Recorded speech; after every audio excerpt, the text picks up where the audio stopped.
এটি একটি গুরুত্বপূর্ণ একটা বিষয়। দেখুন, আমি আমার পদত্যাগপত্রে লিখেছি যে আমি ব্যক্তিগত কারণে আসলে আমি দল থেকে পদত্যাগ করেছি।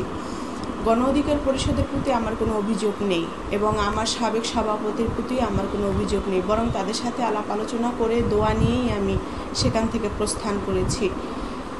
এই 7 বছরে যতটুকু আমার নেতৃত্ব তৈরি হয়েছে, তাদের কাছ থেকে যতটুকু আমি দীক্ষা নিয়েছি, এটি দেশ ও জাতির বৃহত্তম কল্যাণে, বৃহত্তম স্বার্থে আরও বড় পরিসরে সেটি প্রতিষ্ঠার লক্ষ্যেই আমার এই সিদ্ধান্ত নেওয়া। আচ্ছা, আগের রাজনৈতিক দল আর নতুন রাজনৈতিক দল, এই দুই দলের মধ্যে আপনি কী পার্থক্য পাচ্ছেন? আগের রাজনৈতিক দলের আমার যারা সহযোদ্ধা ছিল, এরা সবাই স্টুডেন্ট এবং দেশপ্রেমিক, এবং সেই সাথে তারা অনেক ইমোশনাল, বিশেষ করে যেটাকে বলা হয় একেবারেই আবেগের জায়গা থেকে। আর এখনকার দলের মধ্যে যারা আছেন, সেটা হচ্ছে গিয়ে তারা অনেক ম্যাচিউর এবং তারাও দেশপ্রেমিক, কিন্তু তাদের ভিতরে ইমোশনটা কম কাজ করে, তারা বাস্তবতার পথে বেশি হাঁটে। তো বিশেষ করে রাজনৈতিক প্রেক্ষাপটে আপনাদের আগামীতে কী ধরনের পরিকল্পনা রয়েছে? বাংলাদেশ আওয়াম জনতা পার্টির পক্ষ থেকে আসলে ৩০০ আসনে আমরা প্রার্থী দিব। তো প্রথমেই যেহেতু 17 এপ্রিল আত্মপ্রকাশ হয়েছে, এর পরবর্তীতে আমরা নির্বাচন কমিশনারের কাছে নিবন্ধনের জন্য যে টাইম এক্সটেনশন করার, সেটা আমরা অ্যাপিল করেছিলাম। সেই টাইমটা আসলে এক্সটেনশন করা হয়েছে। এখন আমাদের জেলা, উপজেলা এবং কার্যালয়ের যে আমাদের যে রিকোয়ারমেন্ট তাদের নিবন্ধনের ক্ষেত্রে, সেগুলো আমরা আসলে কাজ করছি। তো এখন আমাদের লক্ষ্য নিবন্ধন নেওয়া হওয়ার পরে আসলে বেসিক্যালি আমরা 300 আসনে প্রার্থী দেব এবং সেই অনুযায়ী আমরা কাজ করছি। তো বিশেষ করে একটি বড় রাজনৈতিক দল আওয়ামী লীগ নিষিদ্ধের প্রশ্ন কিন্তু বারবার চলে আসতেছে। তো এই বিষয়টা আপনি কীভাবে দেখছেন? আসলে কি আওয়ামী লীগকে নিষিদ্ধ করা সম্ভব? দেখুন, একটি দল তো থাকে খাতা কলমে, দলের তো আর কোনো বিচার হয় না, সেটা তো নির্জীব।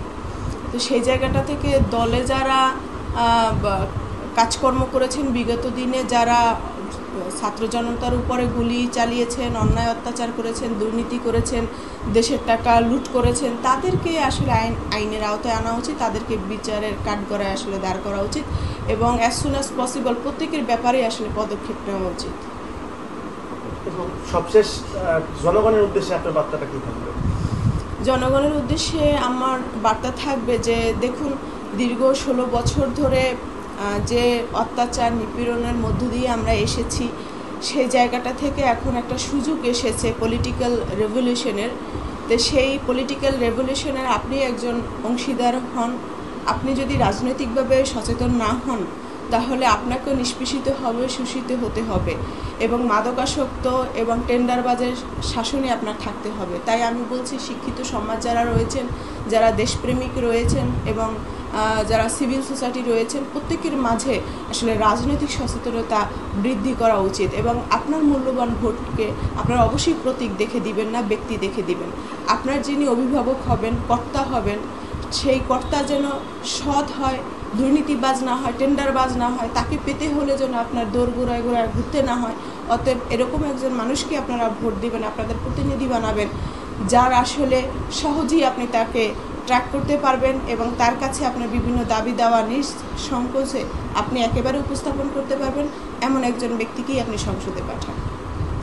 এখন আমজনতা দল আর বাংলাদেশ আওয়াম জনতা পার্টি, এটার মধ্যে আপনি আসলে পার্থক্যটা খুঁজে নিতে পারবেন, সহজ হবে। তারপরও আমরা তাদের সাথে বসার জন্য একটি আলোচনা চলছে।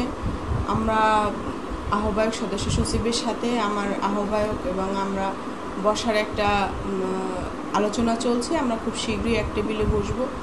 আলোচনার মধ্য দিয়ে একটা সমাধানের পথ আমরা বের করে নিয়ে আসতে চাচ্ছি, কারণ বাংলাদেশে যে কয়েকটি রাজনৈতিক দল রয়েছে, ভিন্ন মত রয়েছে, সকলেই আমাদের বন্ধু। আমরা রাজনৈতিক মিত্রতাই চাচ্ছি এবং দেশ গঠনে সকলকে একত্রে নিয়েই একই আমব্রেলার নিচে দাঁড়িয়েই আমরা কাজ করতে চাচ্ছি। তারা ভারত আগ্রাসন বিরোধী আন্দোলন করছে এবং তাদের এই কাজে আমরা নিশ্চয়ই সাধুবাদ জানাই, তাদের শুভাকাঙ্ক্ষী আমরা। এবং তখনকার সময়ে যখন তিনি দলের নাম আত্মপ্রকাশ করেছেন, আমি শুভেচ্ছাও জানিয়েছি। তো সেই জায়গাটা থেকে আমাদের ব্যক্তিগত কোনো বিরোধ নেই, এটা জাস্ট আনফর্চুনেটলি একটি কনফ্লিক্ট তৈরি হয়েছে বলে মনে করছি, কিন্তু খুব শীঘ্রই এটি একটা সমাধানের পথে আমরা হাঁটছি। আচ্ছা, ডেস্টিনি নিয়ে অনেকেরই নেতিবাচক ধারণা আছে, আপনি জানেন এটা, সেই প্রভাবটা কি দলে কোনো প্রভাব পড়বে কিনা? দেখুন, আমি তার ব্যবসায়িক পার্টনার নই, আমি তার রাজনৈতিক সহযোদ্ধা। তিনি আমাদের পার্টির সম্মানিত আহ্বায়ক এবং আমি সদস্য সচিব। রাজনৈতিক আলাপ আলোচনা ছাড়া ওনার ব্যক্তিগত জীবন বা রাজনৈতিকের বাইরে ওনার ব্যবসায়িক জীবন নিয়ে আমাদের সাথে আলোচনা একেবারেই হয় না। তো সেই জায়গা থেকে আমি যতটুকু জেনেছি পত্রপত্রিকার মাধ্যমে সেটি হচ্ছে ওনার এই মামলাটা বিচারাধীন অবস্থায় আছে আদালতে। তো আমি কোনো মন্তব্য করে আসলে বিচারাধীন অবস্থায় একটা মামলা থাকার সময় আমি এটার বিচারিক কাজে আসলে বাধাগ্রস্ত করতে চাচ্ছি না। তো সেই জায়গা থেকে আসলে উনি যেহেতু জামিনে আছেন, মামলাটা প্রক্রিয়াধীন অবস্থায় আছেন, তো উনি দোষী সাব্যস্ত হলে সেটা আদালত সিদ্ধান্ত নেবে। আর যদি উনি নির্দোষ হয়, উনি 12 বছর জেল খেটেছেন, তাহলে তো ওনার উপরে বৈষম্য করা হয়েছে বা অবিচার করা হয়েছে নির্দোষ একজন মানুষকে এত বছর। তো আজ পর্যন্ত ওনার বিরুদ্ধে যে অভিযোগ নিয়ে আসছে দুদক, সেটি এখন পর্যন্ত আদালতে প্রমাণ করতে পারেনি। এই অভিযোগ প্রমাণ হলে 6 বছরের জেল হয়, আর অভিযোগ এনে উনি 12 বছর জেল খেটেছেন, উনি জামিনও পাননি। সেক্ষেত্রে একটি রাজনৈতিক মহল উদ্দেশ্যপ্রণীতভাবে ওনার উপরে প্রহসন চালিয়েছে বলে আমি মনে করছি। তো বিশেষ করে আপনি গণ অধিকারের